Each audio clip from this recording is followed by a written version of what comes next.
വിശുദ്ധ ലൂക്ക എഴുതിയ സുവിശേഷം അദ്ധ്യായം 11, 14 മുതൽ 23 വരെയുള്ള വാക്യങ്ങൾ. യേശുവും ബേൽസെബൂലും. അവൻ ഊമനായ ഒരു പിശാചിനെ ബഹിഷ്കരിക്കുകയായിരുന്നു. പിശാച് പുറത്തു പോയപ്പോൾ ആ ഊമൻ സംസാരിച്ചു. ജനങ്ങൾ അത്ഭുതപ്പെട്ടു. അവരിൽ ചിലർ പറഞ്ഞു, അവൻ പിശാചുക്കളുടെ തലവനായ ബേൽസെബൂലിനെ കൊണ്ടാണ് പിശാചുക്കളെ ബഹിഷ്കരിക്കുന്നത്.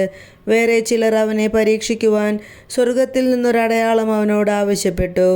അവരുടെ വിചാരങ്ങൾ അറിഞ്ഞുകൊണ്ട് അവൻ പറഞ്ഞു, അന്തഛിദ്രമുള്ള രാജ്യം നശിച്ചു പോകും, അന്തഛിദ്രമുള്ള ഭവനവും വീണുപോകും. സാത്താൻ തനിക്കു തന്നെ എതിരായി ഭിന്നിച്ചാൽ അവൻ്റെ രാജ്യം എങ്ങനെ നിലനിൽക്കും? ഞാൻ ബേൽസെബൂലിനെ കൊണ്ട് പിശാചുക്കളെ പുറത്താക്കുന്നു എന്ന് നിങ്ങൾ പറയുന്നു.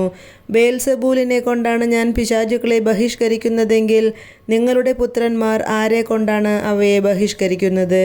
അതുകൊണ്ട് അവർ നിങ്ങളുടെ വിധികർത്താക്കളായിരിക്കും. എന്നാൽ ദൈവകരം കൊണ്ടാണ് ഞാൻ പിശാചുക്കളെ പുറത്താക്കുന്നതെങ്കിൽ ദൈവരാജ്യം നിങ്ങളുടെ ഇടയിൽ വന്നു കഴിഞ്ഞിരിക്കുന്നു. ശക്തൻ ആയുധധാരിയായി തൻ്റെ കൊട്ടാരത്തിന് കാവൽ നിൽക്കുമ്പോൾ അവൻ്റെ വസ്തുക്കൾ സുരക്ഷിതമാണ്.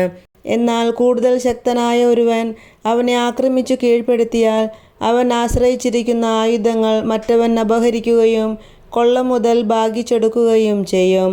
എന്നോടുകൂടെ ഇല്ലാത്തവൻ എനിക്കെതിരാണ്, എന്നോടുകൂടെ ശേഖരിക്കാത്തവൻ ചിതറിച്ചു കളയുന്നു. നമ്മുടെ കർത്താവായ മിശിഹായ്ക്ക് സ്തുതി.